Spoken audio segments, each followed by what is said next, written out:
Hey guys, we're back. Transformation mini series. We're going to do part two today, and I apologize. I'm going to speak really quickly. Reason being, I tried to do it and I got nowhere near through the time in the time I'm allowed to record, which is 15 minutes. I'll try and make it quicker than 15 minutes. But yeah, cool. So nutrition and what's the best nutrition? So the best diet or the best thing you can ever do is the one that you can always stick to. So I know that my history is that a lot of people go, cool, give me optimal, give me the best, what's going to get me the best results? And it doesn't work a lot of the time. Reason being, you can't stick to it because I give you optimal, that means you've got to have pre-workout, post-workout, intra-workout, you've got to probably have 4 to 5 meals a day, especially if you're trying to build muscle. And then people go, oh, this is way too difficult, this takes a lot of effort. It's like, okay, cool, well, let's start basic, and that's what we're going to cover today. We're going to cover the basics. So there are tons more considerations, contexts, of course, and we can go way more complex than what we're doing today. So just think, this is for basics. So this is for people that are beginning. This is for absolute stock standard. Right, so some considerations before we begin.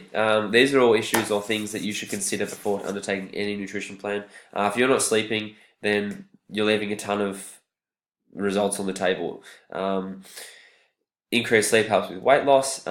Increased sleep helps reducing stress. If you're stressed, you're not going to absorb your food well. If you're stressed, you're not going to lose weight. You're not going to gain muscle. So look, there's a whole heap of catch-22s in sleep and stress. Get them both right, and you have much better digestion, and you'll sleep better, which then will help you obviously get better results.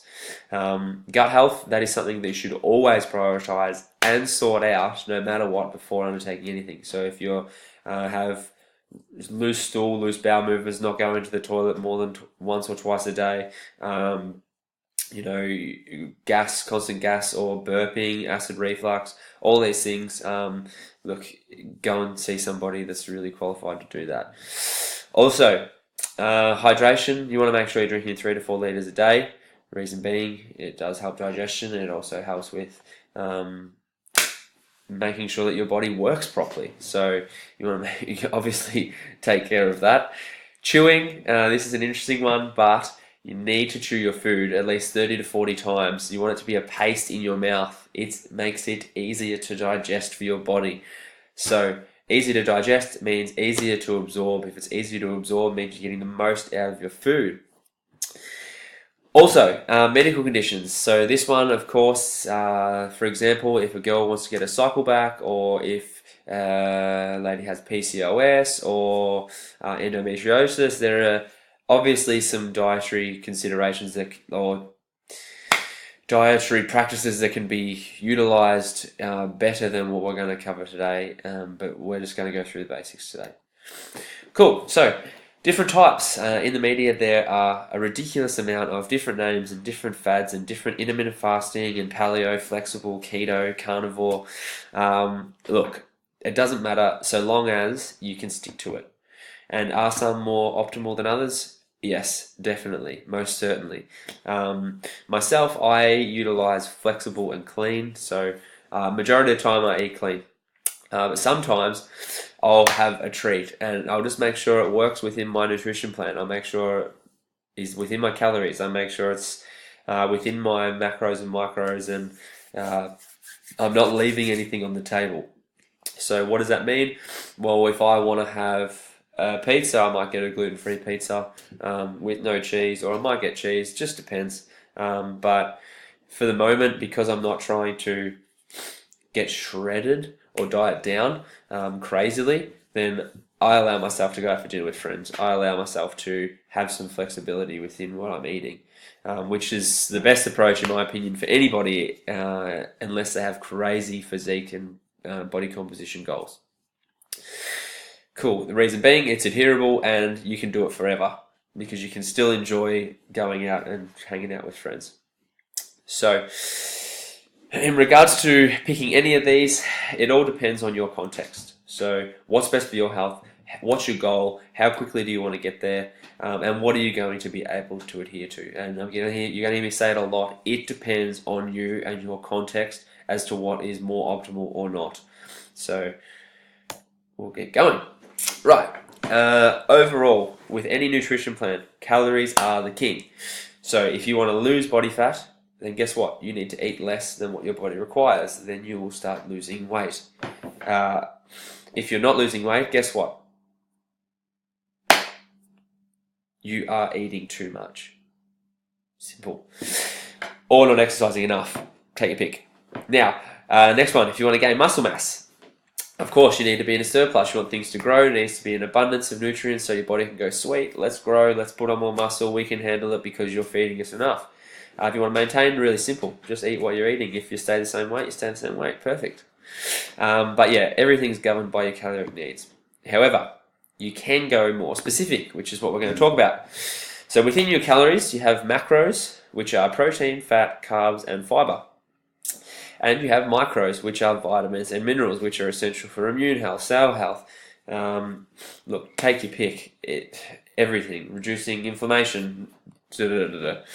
Cool. So protein, just as a starting point, if you wanted to do 1.8 to 2.4 grams of protein per kilo. So if I chose 2, then I would be currently 80 kilos. So I would then go to 160 grams of protein per day. With fats, 1 gram per kilo, pretty self-explanatory. Carbs, I would fill the rest up. So depending upon what your calorie needs are for the day, you might need 300 grams of carbs. So at the moment, I'm eating about 300 grams of carbs per day. So I think I'm eating 90 grams of fat, a little bit higher just to get more calories. And then I'm having, 300 grams of carbs and protein, 165. My fiber is at around 30, so because I'm near 3,000 calories, so I'm following 10 grams per 1,000 calories. Fiber, also really important that you do get that. Where do you get it from? Obviously, easiest sources, fruits, vegetables, really simple, whole grains. Again, it's not the most complex stuff, but look, it's basic and it will still work.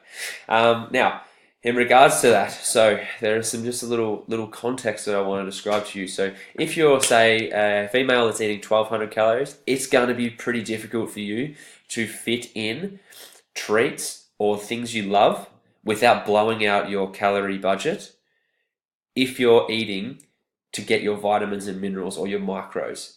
Reason being, you're going to need to eat plenty of vegetables, you're going to need to eat fruits, you're going to need to eat clean sources of carbohydrates, and proteins, so that then you can make sure you hit your vitamins and your minerals, so your macros for the day. That's not going to leave very much room in your macros or your calories for treats. So it's important that if you're a female, train, build more muscle, means you get more calories, which means you can eat really cool, nice things.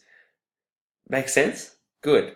However, flip it, if you're like for instance me, I eat 3,000 calories a day. I've got plenty of room to fit in something nice if I want. If I wanted to eat a grilled burger a day, I could do that. Would I do that? No, because one, it's expensive, but it's not ideal because I just need it to get me through, just help me every now and then. Yeah, okay, I'll just have a grilled burger, go out with friends, I'll live my life a little bit. But majority of the time I eat clean because I still want to my goal more than I want to eat a burger. So, majority rules, right? Cool. All right. Now, right. So, as I just touched on then, our quick tip, the more muscle mass or lean tissue you have, the higher your caloric intake or needs will be. Meaning, you get to eat more. What? Yeah, so, you get to eat more so that you can sustain that muscle mass, or if you're growing, you still get to eat more again, just so you know. So for women that are scared to train, don't be, because you're actually allowed to eat a lot more, which means you'll look better because you'll get leaner, you'll look more muscular, like not jacked, you'll look more toned. That's the word that every girl uses, toned. So you will look more toned, and you'll be able to eat things, and you won't be on a restrictive, crazy lettuce and spinach almond diet. Like, the more you train, the more you get to eat. So fuel your body. Cool. Okay. Now, how to track. So tracking your nutrition. So this is where apps come into it. Personally, everyone would know MyFitnessPal. However, I don't find it that good because a lot of the data within the foods that you can pick is wrong. What I have been using lately is Chronometer. So download that, have a look. It actually tracks your micronutrients, and the database is really, really extensive. It doesn't have a huge Australian database, but you can look at the American one. If you're eating clean, chicken's chicken, rice is rice, sweet potato, oats are oats. You know what I mean? So that's where we look at Chronometer. That's what I really like, and it's been tracking all my micronutrients, which is really cool. So if I get to the end of the day and I need more potassium, I'm like, oh shit, what should I eat for more potassium? I'm like, okay, avocados, bananas, spinach, apricots. There's all things that I could be eating, so to increase my potassium. So that's how I look at it, which is really cool if you're interested into data and all that kind of stuff. So if you plug all your details in and what you want to do, Chronometer will actually set your calories for you based on your height and your weight and what you're trying to achieve. So if you don't want to go and look how to set your calories, just use Chronometer. It'll set everything for you and then just follow what it says. So pretty simple. Cool. Next. Okay, so finally, going over some things again. So if we touched on mindset and goal setting last week, and they have to be SMART goals, so specific, measurable. If you use Chronometer, everything is specific. It's way over the top specific. So you know your micros, you know your macros. It tells you how much you've got to eat of whatever everything you've got to eat. If you download the premium version, it'll actually tell you foods that you can eat to fill your macros and micros. But again, it comes back to the same thing. So one, it has to be adherable. So your goal has to be realistic here. Also, you have to be patient. Like with anything, it takes time. It takes time to lose weight. It takes time to build muscle. It takes way longer to build muscle than it does to lose weight. Losing weight is easy. Building muscle is hard. Also, either process, it's not linear. Losing weight is not, okay, cool, if I do this, I'm going to lose 0.8 grams every single week. Cool. All right. So I'll lose 800 grams a week, every week. And then in 10 weeks, I will have lost 8 kilos. It doesn't work like that. Sorry. It's not linear. Right, because, well, actually, one consideration in regards to why it's not linear, if you're training and you're eating properly, yes, you might lose some weight for the first couple of weeks, but you're also building lean tissue in that time as well. So it might say, for instance, it could take 6-7 weeks before you start seeing scales drop again, because you're building lean mass. And then if you're building lean muscle, obviously that is taking out of the equation. So you lose weight at the start, but then you build muscle, so it catches up. So then you're still the same weight, if that makes sense. Cool. Now, also with tracking your food, look, doing macros, doing flexible, doing any plan where you're looking at your macros, your micros, it's not an excuse to shove junk food in your mouth whenever you get the chance. It's always eat clean first, and then when you need to, if you have a really bad craving, you've got nowhere else, and you have to have, I don't know, a chicken salad roll or something from the bakery. I don't know. Whatever.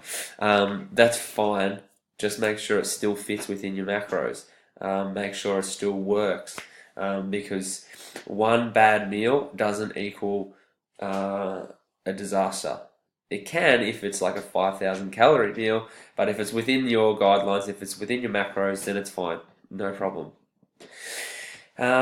Cool. And that's basically covering everything, guys. That is a lot of information, and that is only the basics, like super, super basic.